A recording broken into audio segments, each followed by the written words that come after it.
Hi friends, இப்போது social media open பண்ணாலே GV பிரகாஷுக்கு national award கிடைச்சதுக்காக நிறைய செலிபிரிட்டிஸ் வாழ்த்துக்கள் தெரிவிச்சுட்டாங்க. அந்த வரிசையில் ஜிவி பிரகாஷோட மனைவியான சைந்தவி அவர்களும் வாழ்த்துக்கள் தெரிவிச்சிருக்காங்க. அண்ட் இப்போ கொஞ்ச நாளாகவே ஜிவி பிரகாஷ் அவர்களும் சைந்தவி அவர்களும் சேர்ந்து வாழ போகிறது உண்மைதான் அப்படின்ற மாதிரி நியூஸ் வந்துட்டு இருக்கு. இப்போ சைந்தவி அவர்கள் விஷ் பண்ணதும் இவங்க சேர்ந்து வாழ போகிறது உறுதியாக்கிறதுக்கு தான் இப்படி செஞ்சுருக்காங்க அப்படின்ற மாதிரி நியூஸ் போயிட்டு இருக்கு. ஆல்ரெடி சைந்தவி அவர்கள் டிவோர்ஸ் பண்ணதுக்கு மெயின் ரீசன் ஜிவி பிரகாஷ் திவ்ய பாரதி கூட ரிலேஷன்ஷிப்பில் இருந்தாங்க அப்படின்றதுக்காக தான்.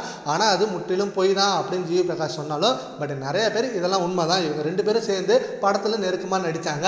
இது சைந்தவி அவர்களுக்கு பிடிக்கல. சைந்தவி எவ்வளவோ சொல்லியும் அவங்க கேட்கல. அதனால தான் சைந்தவி அவர்கள் இப்போ விட்டு பிரிகிறாங்க அப்படின்னு சொல்லியிருந்தாங்க.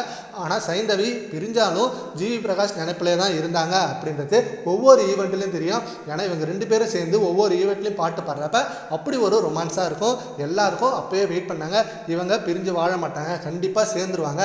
ஏன்னா இவங்க ரெண்டு பேரும் லவ் பண்ணி தான் மேரேஜ் பண்ணாங்க. இவங்களோட காதல் உண்மையாக இருந்தால் கண்டிப்பாக இவங்க ரெண்டு பேரும் சேர்ந்துருவாங்க அப்படின்னு சொல்லி வெயிட் பண்ணாங்க. கொஞ்ச காலமாகவே இவங்க ரெண்டு பேரும் நெருக்கமாக பேச ஆரம்பிச்சிருக்காங்க. ஸோ ஜிவி பிரகாஷ் அவரோட மகளுக்காக எல்லாத்தையும் விட்டுட்டு அண்ட் சைந்தவி கூட சேர்ந்து வாழணும் அப்படின்னு அவரோட ஃப்ரெண்ட்ஸ் சர்க்கிள்லையும் அண்ட் செலிபிரிட்டி சர்க்கிள்லையும் சொல்லியிருக்காங்க. ஜிவி பிரகாஷும் அந்த முடிவில் தான் இருக்காரு. அதே போல் சைந்தவியும் அந்த முடிவில் தான் இருக்காங்க அப்படின்றது இப்போ தெளிவாக தெரியுது.